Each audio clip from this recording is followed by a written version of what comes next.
O beloved traveler, seeker of the stars, do you not see the cage within which you play? A theater of mirrors reflecting who you think you are. Yet the essence of you lies beyond the fray. This world, this simulation, this grand illusion is shaped by beliefs, perceptions, and imprints of the past. A mosaic of stories, a web of delusion, where shadows of truth are cast and recast. You've built a game within the greater game, virtual worlds to escape which seems mundane. But how ironic, this digital distraction, when you already dwell in a scripted abstraction. Every thought, every fear, every fleeting desire weaves the matrix of the life you perceive. But deep within, there's a soul on fire, whispering the truths the mind cannot conceive. The simulation is not the prison. It's the teacher, a framework of lessons, a sacred disguise. Its purpose is not to bind, but to feature the path to awakening, the opening of eyes. For the ultimate game is not to win or achieve, but to wake up, beloved, to the eternal and the real, to shed the mask that your mind weaves and embrace the truth that no illusion can conceal. You are not the avatar, the role, or the name, not the stories you tell or the titles you claim. You are the witness, the light, the eternal flame, the harbinger of love in this temporal game. So play. Yes, play. But play with awareness, knowing that the stage is but a fleeting projection.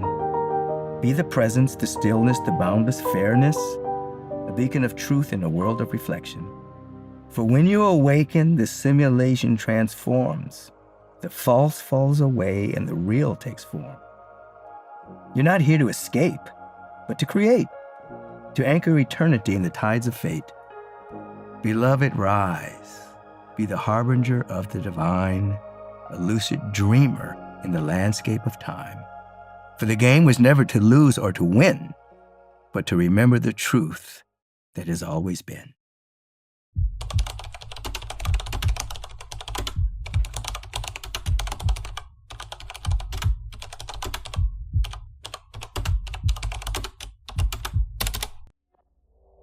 Before we begin, please understand that this video explores potential parallels and interesting resonances between ideas from ancient wisdom, specifically biblical concepts and Hermetic principles, and the modern hypothesis of simulation theory. We are applying a contemporary framework as a lens to view these venerable sources, purely for the purpose of stimulating thought and discussion. This exploration is not intended as a literal interpretation of Scripture or Hermetic texts, nor does it claim the original authors conceived of digital simulations. We hold deep respect for the profound theological, spiritual, and philosophical traditions these texts belong to. The connections discussed throughout this video are speculative and interpretive by nature, offered as food for thought, not as established fact or doctrine. Let there be light, a phrase echoing creation itself. But perhaps it signifies more than just the visual spectrum. Perhaps it's a call to be aware, to illuminate the darkness, not just in a room, but within our own perception. Just as flipping a switch reveals what's hidden in the shadows of a physical space, what happens when we turn on the lights to the unseen energies and potentials that surround us, it starts with only a reflection, as in a mirror. The Apostle Paul wrote nearly 2,000 years ago, "For now we see only a reflection as in a mirror, then we shall see face to face." What if that reflection we see now isn't just imperfect? What if it's an entirely constructed reality? Could the world we experience every day be a highly advanced simulation? It sounds like science fiction, but the idea that our universe is a simulation is a serious hypothesis debated by scientists and philosophers. What's fascinating is how this modern theory seems to echo concepts found in ancient wisdom, particularly within biblical scriptures and the Hermetic principles of old. In this video, we're going to explore those connections. So, let's begin our exploration within the pages of the Bible. Where might we find the first hints or parallels suggesting our reality could be something like a constructed simulation? Perhaps the most logical starting point is the very beginning, the act of creation itself. Many simulation hypotheses imagine a creator or programmer initiating the universe with specific commands or algorithms. What's striking is how closely this mirrors the description of creation in Genesis. It's not presented as a physical struggle, but as an act of information shaping reality. We see this pattern repeated, and God said, followed by, and it was so. Reality springs into existence directly from divine utterance, its creation through command, through the transmission of information, much like a programmer executing code to generate a world. The Gospel of John expands on this, identifying the creative force as the Word, the Logos in Greek, implying not just speech, but divine reason, logic, and the underlying principle of order. This word is described as the agent through which everything was made. Could this concept of a foundational word or logos be seen as analogous to a kind of source code, the fundamental logic defining our universe's parameters? And the book of Hebrews gives us another powerful parallel, stating that the visible world was formed by God's command, originating from the invisible. This idea that our tangible reality stems from an unseen source, activated by a command, it resonates deeply with the core concept of a simulation, where the perceived world is rendered from underlying invisible code and instructions. This consistent biblical theme of creation by information, of reality spoken or commanded into existence from an unseen source, lays a fascinating foundation. It prompts the question, could the very fabric of our existence be woven from a form of divine code? But if reality was potentially coded into existence, what does the Bible tell us about the nature of the potential coder? Now, if we have this potential programmer and a creation possibly coded into existence, what does the Bible say about the nature of this reality we experience every day? This is where the parallels become particularly striking. A core concept woven throughout the Bible is that this physical world, everything we see, touch, and interact with, is not the ultimate or final reality. It's consistently described as temporary, secondary, or even like a shadow compared to a more fundamental, unseen, and eternal realm. This resonates powerfully with simulation theory. In that framework, the simulated universe, no matter how immersive and convincing it feels to its inhabitants, is still fundamentally a construct, a layer built upon a potentially more real base reality outside the simulation itself. Perhaps the clearest expression of this comes from the Apostle Paul, who urges believers to focus not on the seen, which is temporary, but on the unseen, which is eternal. This draws a direct line. Our perceived physical reality is transient. It strongly implies that this existence is just a phase, a specific level, perhaps not the enduring foundation. The book of Hebrews reinforces this idea of non-permanence concerning our place in this world. It speaks of seeking a future, enduring city, implying our current situation is inherently temporary. Again, this points away from this reality being the be-all and end-all, aligning with the idea of it being a specific, perhaps time-limited, simulated environment. Jesus himself made distinctions between realms. His statement, "My kingdom is not of this world" clearly suggests that his primary domain operates under different principles and exists separately from this earthly system we inhabit. This implies different layers or dimensions of reality, with our current one being just one possibility, perhaps a lower fidelity one compared to the kingdom. And think about Jesus' teachings on where to place value. The instruction to prioritize treasures in heaven over treasures on earth suggests that achievements, status, and wealth within this earthly system are ultimately less real or enduring. It's almost like distinguishing between points scored within a game versus accomplishments in the real world outside the game. So, multiple biblical passages seem to frame our physical world as a transient phase, a temporary construct pointing towards a more fundamental, unseen, and lasting reality, a perspective that aligns remarkably well with the core ideas of simulation theory. But if this reality we perceive is like a reflection or a temporary stage, how clearly can we actually understand it or see beyond it from within? This brings us to another compelling area of resonance, the Bible's consistent theme of limited human perception and understanding. Scripture frequently suggests that our grasp of the ultimate nature of God, creation, and reality itself is inherently incomplete. Think about it. If we were living inside a vast, complex simulation, we wouldn't necessarily be aware of the underlying code, the hardware running it, or the world outside the simulation's boundaries. Our perspective would be, by definition, in-game.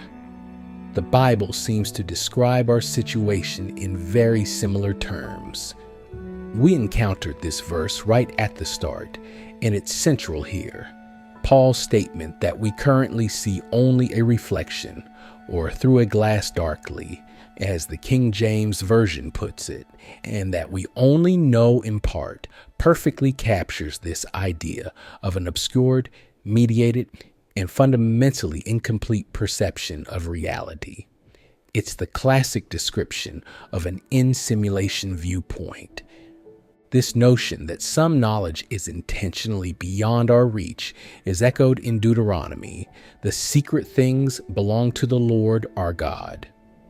This implies that the full blueprint, the deeper mechanics of reality, perhaps analogous to the simulation source code or the nature of the programmers, are not accessible or fully knowable to us within the system. We only have access to the revealed aspects, the user interface of reality, so to speak. Similarly, the profound questions in the book of Job: can you fathom the mysteries of God? Can you probe the limits of the Almighty? Highlight the boundaries of human comprehension. The implied answer is that from our position within the created order, we simply cannot grasp the full extent or the deepest truths of the Creator or the creation. It's like an artificial intelligent bot or program within a game trying to understand the human world outside, beyond its own awareness. So the Bible repeatedly suggests we're working with limited data, seeing fragments, perceiving reality through a filter. This acknowledgement of inherent perceptual limits aligns strikingly well with what we might expect if we were indeed experiencing an intricate, constructed reality from the inside. But if there are rules and limits to this reality, what happens when those rules appear to be broken? How might we interpret miracles within this speculative framework? The scriptures are rich with accounts of miracles, extraordinary events that defy the normal, predictable operations of the natural world. From the perspective of simulation theory, these moments, where the fabric of reality seems to bend or break, offer another layer of intriguing parallels. Think of it this way. If our universe operates on a complex set of underlying rules, what we perceive as the laws of physics, chemistry, and biology, then a miracle could potentially be interpreted as an instance where the simulation's architect, God, directly intervenes, perhaps using administrator privileges to override, pause, or rewrite the standard code governing reality. Some might even speculatively see them as rare glitches or artifacts of an incredibly complex system.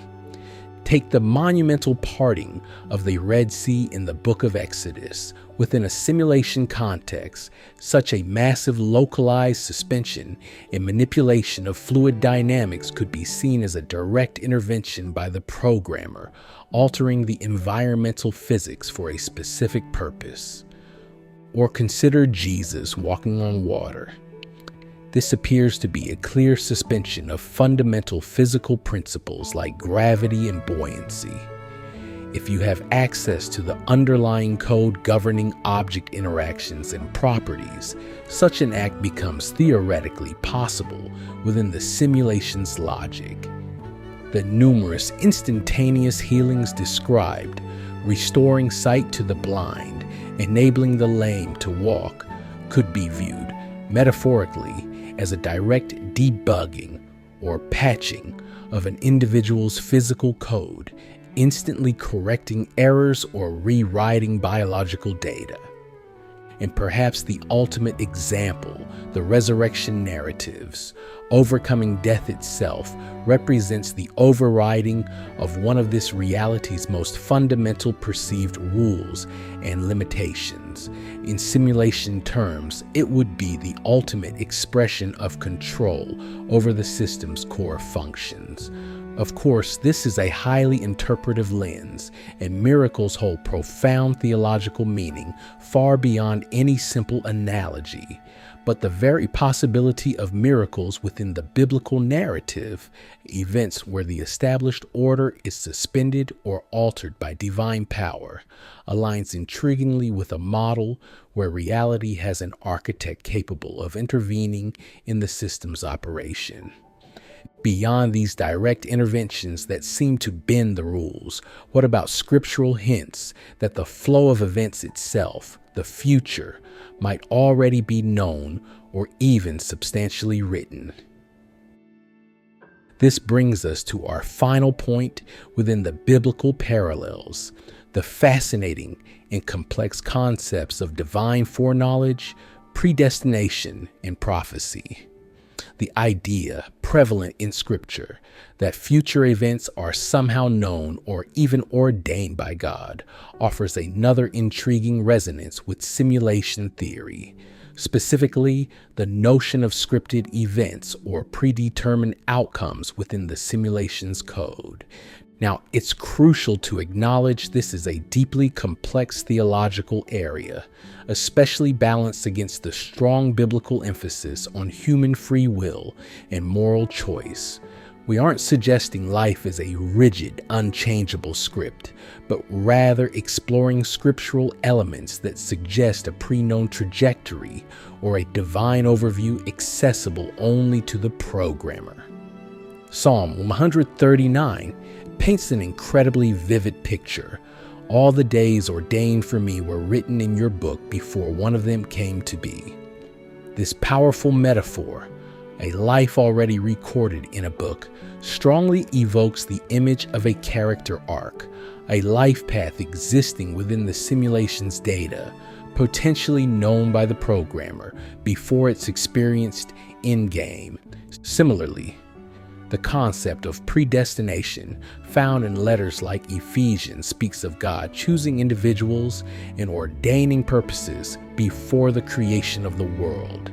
This idea of destiny, assigned pre-run time before the simulation even boots up, aligns with a creator embedding specific narratives or functions within the system's design.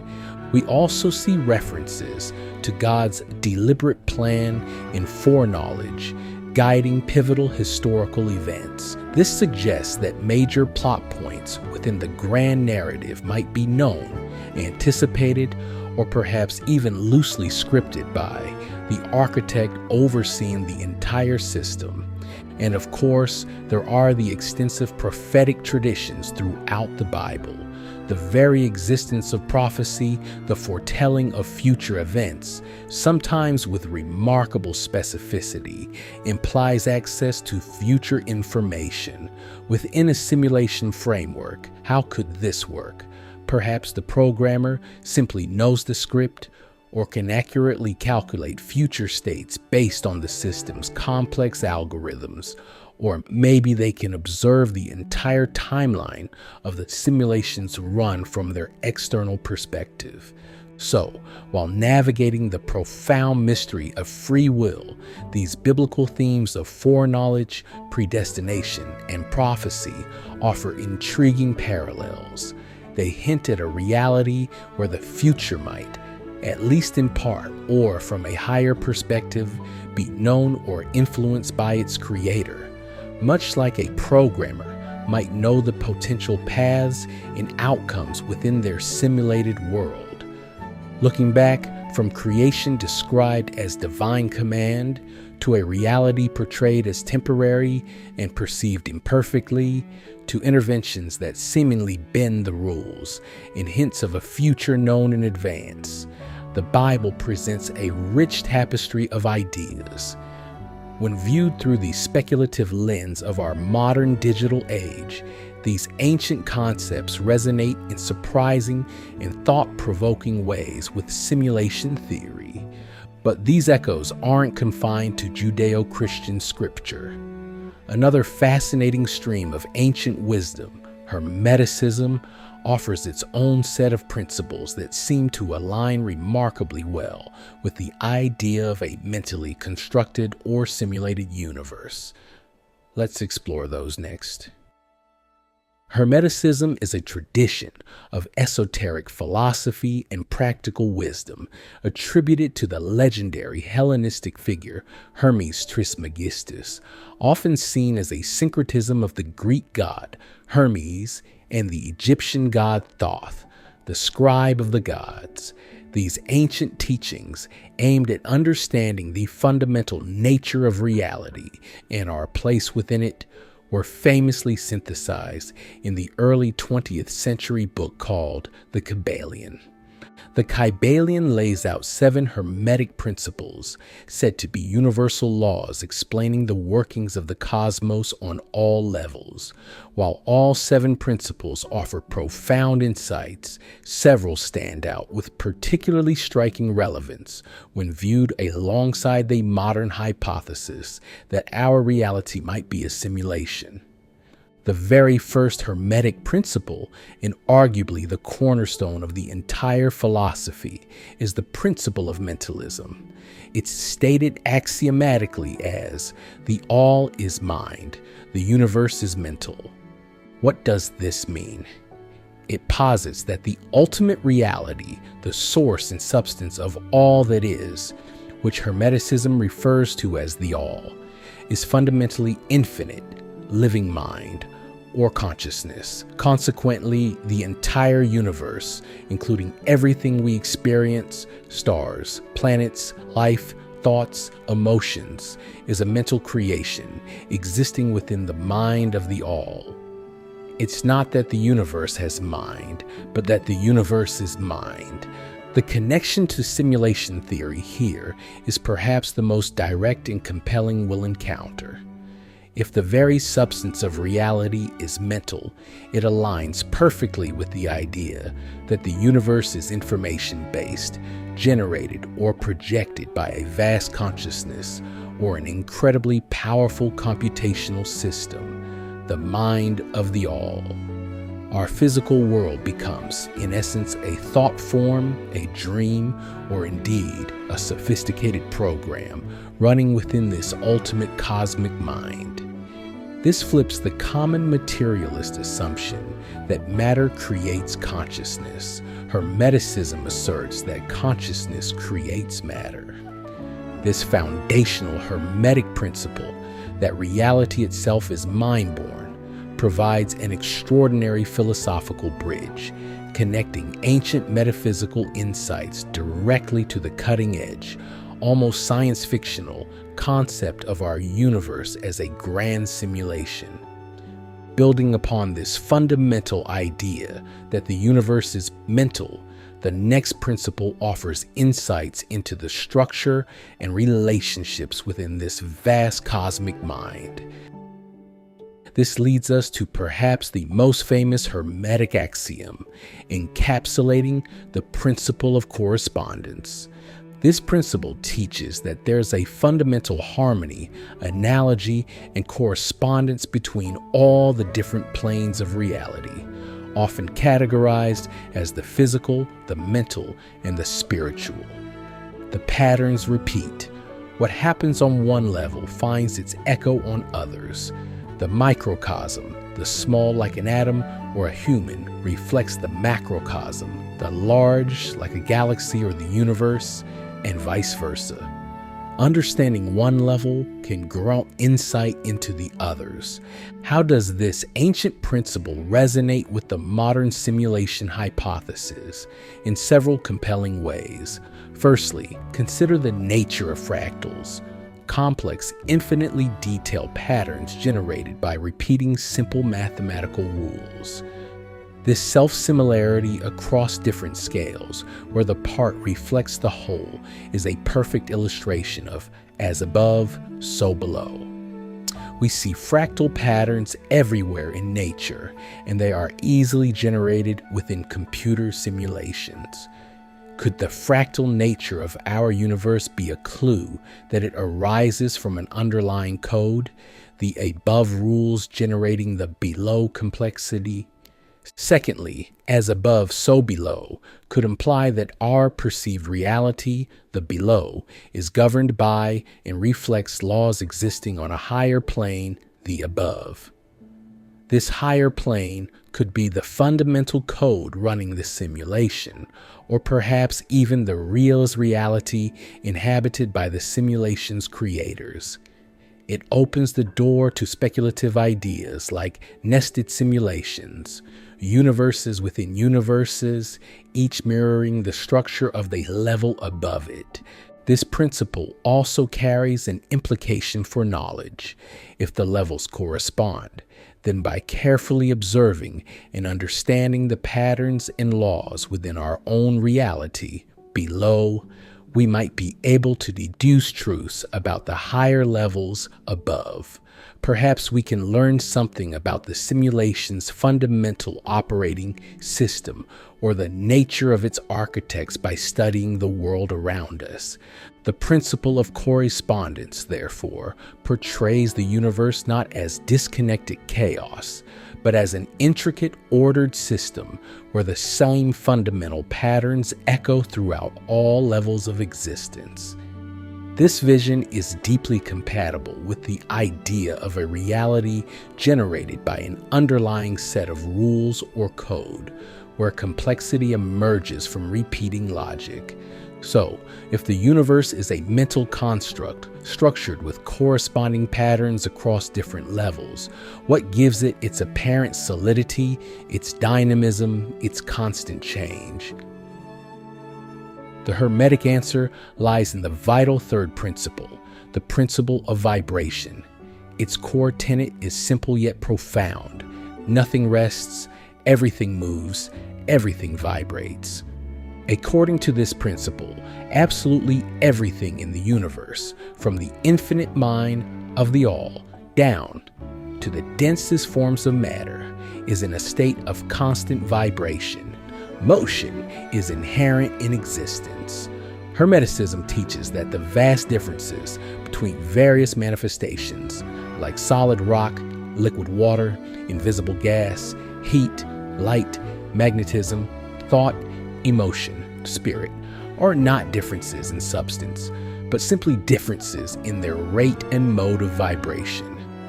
Higher frequency corresponds to a higher plane or state. Lower frequency corresponds to a denser form. This ancient concept finds remarkable parallels in modern physics. We now understand that seemingly solid objects are composed of atoms and molecules in ceaseless motion. Temperature itself is a measure of this vibration. At the quantum level, particles aren't just tiny balls, but are often described as excitations or vibrations of underlying energy fields. The universe, as science reveals it, is fundamentally dynamic, energetic, and vibrant. Now, let's view this through the simulation lens. In any sophisticated digital simulation, the appearance of a stable world requires constant underlying activity. Information must be continuously processed, calculated, and rendered. Think of the refresh rate on your screen. Even a static image requires the pixels to constantly redraw themselves, vibrating electronically to maintain the illusion. Could the universal vibration described by Hermeticism be analogous to this ceaseless background processing, the fundamental refresh rate needed to sustain our simulated reality? Moreover, the idea that differences in form are just differences in vibration aligns perfectly with how information technology works. Different patterns and frequencies of data can represent completely distinct objects, properties, or experiences within a digital environment. What we perceive as solid matter could simply be a particular range of low-frequency vibration as interpreted and rendered by the simulation, creating the convincing sensation of solidity from fundamentally vibrating information. The principle of vibration, therefore, presents a universe brimming with energy and motion, where frequency dictates form. This view resonates powerfully not only with discoveries in modern physics, but also with the hypothetical mechanics of a reality built from processed information, a constantly vibrating, dynamic simulation. But if everything is just vibration on a sliding scale, how do we account for the apparent opposites we encounter everywhere? Light and dark, hot and cold, good and evil. This question is addressed directly by the fourth Hermetic principle, the principle of polarity. Its essence is captured in the phrases, everything is dual, everything has poles, everything has its pair of opposites. Opposites are identical in nature, but different in degree. This principle teaches a radical idea that things appearing to be diametrically opposed are, in reality, just two extremes of the same thing. They don't differ in their fundamental nature, only in their degree, their vibration, their position on a single spectrum. Hot and cold aren't distinct phenomena, but varying degrees of the single phenomenon we call temperature. Light and darkness are degrees of the presence or absence of light. Hardness and softness are degrees of density or resistance. Hermeticism extends this even to the mental and spiritual realms, suggesting that concepts like love and hate, courage and fear are poles of the same underlying energies. From a simulation perspective, this principle finds an immediate and powerful resonance in the bedrock of digital technology, binary code. At the most fundamental level, much of the information processing that could power a simulation relies on a state of duality, on or off, true or false, 1 or 0. Could this inherent polarity at the very base layer of a digital reality ripple upwards, manifesting as the pairs of opposites we perceive throughout the simulated world? Furthermore, think about how attributes are defined within simulations, games, or digital models. Temperature isn't just a switch, it's a variable on a scale. Brightness is a parameter we can adjust. Even abstract concepts like character alignment in a game often exist on a spectrum. The opposites we perceive are simply the extreme ends of these programmed ranges or variables. The principle of polarity perfectly describes this underlying mechanic of parameters existing on a continuum. And from a design standpoint, polarity and contrast are crucial. Imagine a simulation built for learning, growth, or experience. Meaningful choice, challenge, and narrative progression often depend on the interplay between opposites, light and shadow, order and chaos, success and failure. Polarity might be a fundamental architectural choice for creating a purposeful simulated environment. Therefore, the Hermetic principle of polarity, which reframes opposites as merely degrees of the same underlying reality, aligns remarkably well with the binary foundations of digital systems, the use of variable parameters in programming, and the potential need for design contrast within a simulated universe. If reality operates on these spectrums of polarity, moving between extremes like a pendulum, how is this constant change and fluctuation governed? The answer, according to Hermetic philosophy, is found in the fifth principle, the principle of rhythm. This principle declares that everything flows out and in, everything has its tides, all things rise and fall. The pendulum swing manifests in everything. Building directly on the foundation of polarity, rhythm asserts that the movement between those poles is constant and measurable. Nothing remains static at an extreme. There is always an ebb and a flow, an action and a reaction, a rise and a fall. This universal pendulum swing, this rhythmic pattern, is observable across all scales.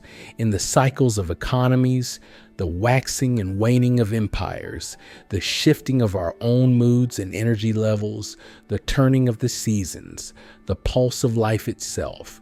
Viewed through the simulation hypothesis, the concept of inherent rhythm feels almost intuitive.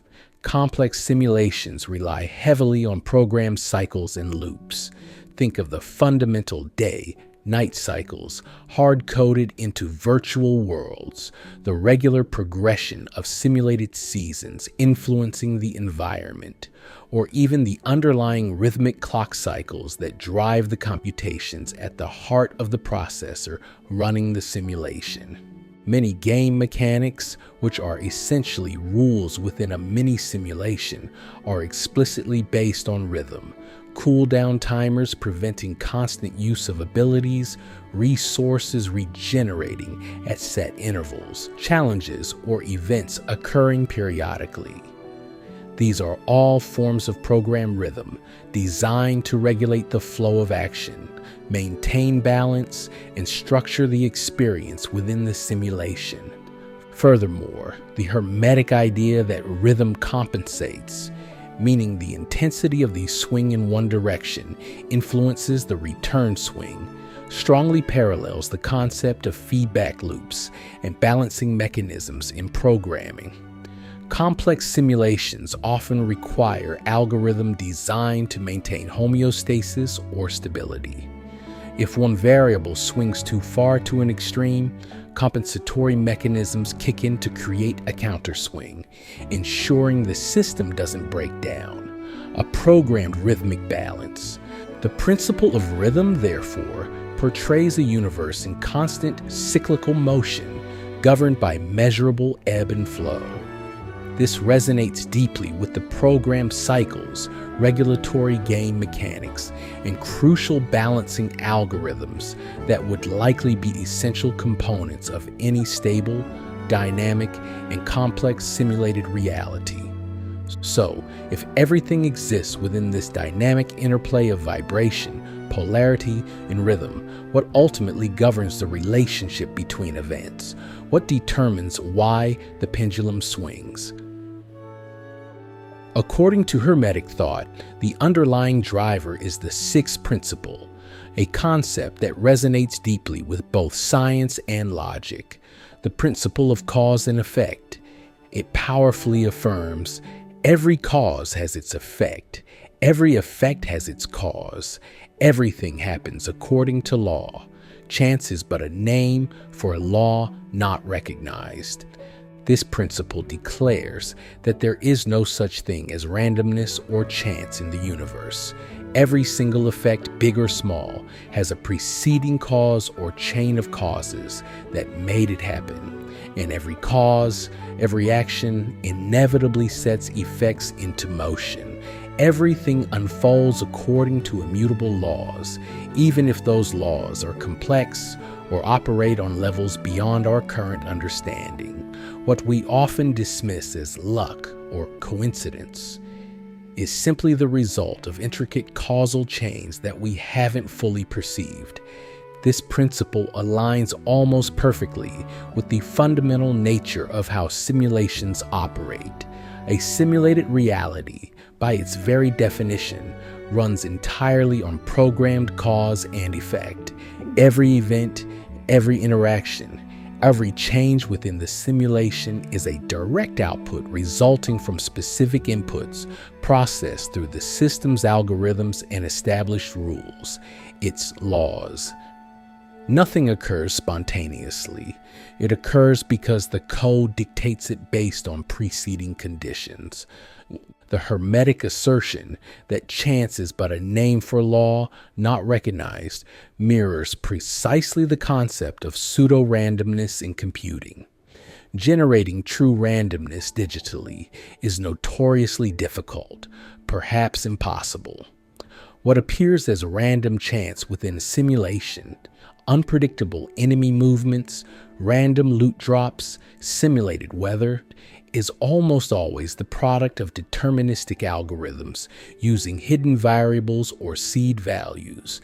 It looks random from the inside, but it's a predictable outcome of underlying code, law not recognized by the observer. The principle also speaks of many planes of causation, implying that causes can originate from different levels of reality. This fits neatly with a multi-layered simulation model. Events experienced by inhabitants on one level, say non-player characters, could be directly caused by actions from a higher level, like a human player's input. Both are governed by the still higher level of the simulation's core physics and rules, all ultimately stemming from the highest plane, the base code and the intent of the architects.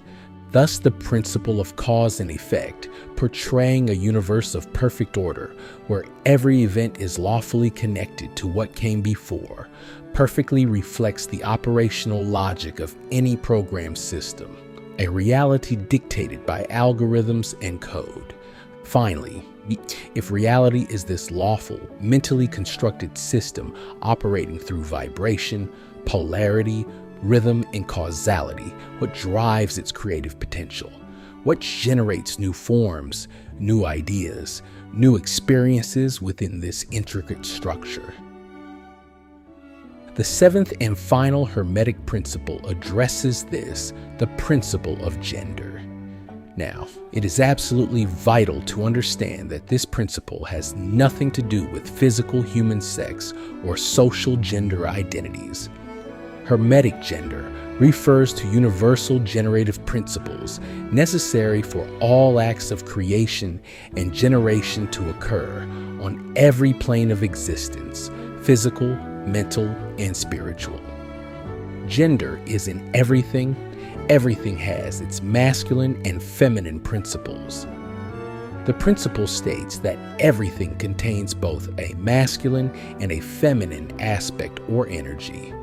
The masculine principle is associated with the assertive, projective, initiating force, the will, the spark, the seed. The feminine principle is associated with the receptive, nurturing, developing force, the womb, the fertile ground, the imagination where ideas gestate. Hermeticism teaches that creation only happens when these two principles interact. How could this apply within a simulation framework? Think about any creative or generative process within a system. It requires both an initiating impulse and a medium or process to develop and manifest it. You need the specific command, the algorithm, the initial data, the projective masculine seed, and you need the processing power, the memory allocation, the rendering engine, the possibility space, the receptive feminine womb to execute that command and bring the result into the simulated reality. Consider modern procedural generation or generative or artificial intelligence. These technologies use defined algorithms and initiating prompts or parameters, the masculine aspect, operating within vast data sets or rule-based environments, the feminine aspect, to generate entirely new content, landscapes, music, text, images. The novel creation emerges precisely from the interplay of these directive and receptive generative forces. Even on the mental plane within a potential simulation, the act of having a new idea or deciding on an action could be seen as the masculine principle projecting intent, while one's own mental space, imagination, or the receptive nature of the simulated environment acts as the feminine principle, allowing that intention to take form, develop, and eventually manifest as experience or action. The Hermetic principle of gender, understood correctly as universal principles of active generation and receptive formation, finds compelling parallels in the fundamental computational and creative processes that would underpin any dynamic, evolving, and generative simulated universe. And so, we see that the 7 Hermetic Principles, from the foundational idea that all is mind, through correspondence, vibration, polarity, rhythm, cause and effect, and finally the generative principles of gender, together paint a picture of a coherent, lawful, dynamic, and mentally based cosmos. It's a framework developed millennia ago, yet it resonates in numerous surprising and profound ways with the very modern, technologically inspired hypothesis of simulation reality. We've journeyed through ancient scriptures and esoteric principles, finding intriguing echoes of simulation theory in both.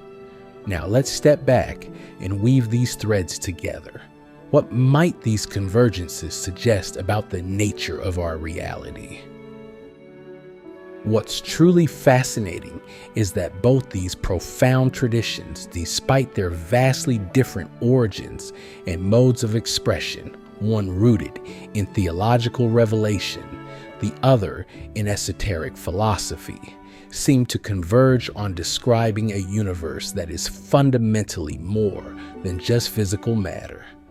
Both point towards deeper, unseen layers of existence, governed by intricate laws, potentially originating from a foundational source of mind, information, or consciousness. And crucially, both strongly suggest our everyday perception gives us only a limited, perhaps even distorted, view of the whole. We saw how the core Hermetic idea that the universe is mental resonates with biblical creation through the divine word, the Logos, suggesting information or consciousness as the bedrock of existence, a key concept in information-based simulation models. Now, we noted the parallel between the inescapable laws of cause and effect in Hermeticism and the divine order and plan described in Scripture, both portraying a universe operating not by randomness, but by profound principles, much like a simulation runs on its inherent code. We explored how Hermetic correspondence, as above so below, echoes the biblical distinction between the temporary seen world and the eternal unseen realm, hinting that our reality might be just one layer or reflection within a vaster multi-level structure. And we were reminded by both traditions of our limited perception, whether it's Paul stating we see through a glass, darkly, or Hermeticism describing higher planes beyond our immediate senses, aligning with the perspective of an inhabitant perceiving reality from within a potentially constructed system. These convergences, these shared whispers across millennia about the deep nature of reality, don't necessarily prove the simulation hypothesis, of course, but they certainly invite deeper reflection and raise some profound questions. So, what do we make of these fascinating overlaps between ancient wisdom and this cutting-edge theory? Before we explore the what-ifs, it's absolutely crucial to circle back to an important point. This exploration has been an exercise in pattern recognition, in finding resonances, and viewing ancient insights through a modern, technologically inspired lens. We are not suggesting that the biblical authors or the ancient Hermetic sages were consciously describing digital computer simulations. These texts possess immense theological, spiritual, philosophical, and historical depth, and their original context must always be respected. Our goal here has simply been to highlight intriguing conceptual parallels that emerge when we juxtapose these different frameworks. With that essential caveat firmly in place, let's allow ourselves to ponder some of the implications these parallels might suggest. If our reality operates with properties that align with both ancient descriptions and simulation models, how might it influence our view of a creator, God, or the all? Does the source remain a transcendent mystery, become analogous to a grand programmer, or perhaps represent the intelligent foundational operating system itself? What about our purpose? If life has simulation-like qualities, does it reinforce ideas of it being a test, a cosmic school for growth, an intricate game for experience, or even, more starkly, a form of data collection? Does seeing it this way make our purpose feel clearer, or perhaps more unsettlingly constructed? Could it be that science, meticulously studying the rules and mechanics of the universe from the inside, and spirituality or metaphysics, seeking connection to the source or understanding higher planes from the outside, as it were, are actually engaged in parallel quests? Are they using different tools and languages to probe the same fundamental, perhaps information-based structure of existence? And what about consciousness? Is it the bedrock reality, the mind generating the simulation, as Hermeticism strongly suggests? Or is consciousness something that emerges within the complex interactions and processing of the simulation itself? These are obviously huge questions, touching on the deepest mysteries pondered by humanity for millennia, and it's vital to remember the vast body of existing interpretations, theological, philosophical, scholarly, surrounding these ancient texts.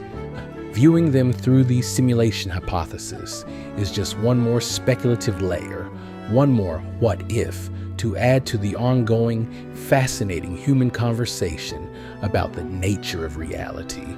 Ultimately, whether these parallels point towards a literal simulation or simply reflect timeless truths about the structured, information-rich, and perhaps mind-influenced nature of our universe, they leave us standing firmly in a place of awe and profound mystery. What this journey through passages of the Bible and the principles of Hermeticism seems to highlight is that the human quest to comprehend reality is truly ancient, persistent, and perhaps cyclical. Long before the advent of digital computers, our ancestors, through deep spiritual contemplation, philosophical inquiry, and potentially revelatory experiences, crafted descriptions of existence that resonate in striking ways with theories born from our most advanced technological age. They spoke of reality emerging from mind or word, of unseen laws governing the scene, of different planes of existence, and of our own inherently limited perception. Perhaps then, the concept of a simulation isn't the final answer, but simply our current culture's most potent metaphor for trying to grasp these profound, potentially timeless truths about the nature of existence. Maybe that failing of seeing through a glass darkly, described by Paul millennia ago, is more than just poetry. Perhaps it's an enduring description of the human condition itself, perceiving mere reflections generated within an extraordinarily intricate and purposeful design, a design whose architecture feels both anciently divine and strangely computational. The ultimate nature of reality remains perhaps the greatest and most alluring mystery we face. But continuing to explore that mystery, illuminated by the combined light of ancient wisdom and contemporary thought, ensures that the quest for understanding is always rich, endlessly fascinating, and fundamentally human. But that's just our exploration of these ideas. What do you think? Did any of these parallels between the Bible, Hermetic principles, and simulation theory particularly resonate with you, or maybe raise skepticism? Are there other scriptures, philosophical concepts, or scientific ideas you believe connect to this fascinating topic? I would genuinely love to hear your perspective. Please share your thoughts and insights in the comments section below. Let's continue the conversation. If you found this exploration thought-provoking and enjoyed diving deep into these connections across time and tradition, please take a moment to hit that like button. It makes a huge difference in helping others discover the video. And of course, if you're interested in more content like this, exploring the intersections of science, spirituality, ancient wisdom, philosophy, and the profound mysteries of our reality, please subscribe to the channel and ring the notification bell so you won't miss our future deep dives. Thank you so much for joining me on this journey today. Keep questioning, keep exploring, and I'll see you in the next video. Before you click away, ask yourself, are you ready to keep planting seeds of potential that never sprout? With Be Fruitful, the Farmer's Guide to Manifesting, you'll discover how to cultivate your thoughts like rich soil so your dreams actually grow. The step-by-step Be-Do-Have formula that turns vision into reality. Daily practices that water your mindset and harvest real results. Skip this guide and you risk another season of half-hearted wishing, watching opportunities wilt, and wondering, what if? Don't let another crop of possibilities fade away. Click the link in the description and grab your copy now and start reaping the abundance you deserve.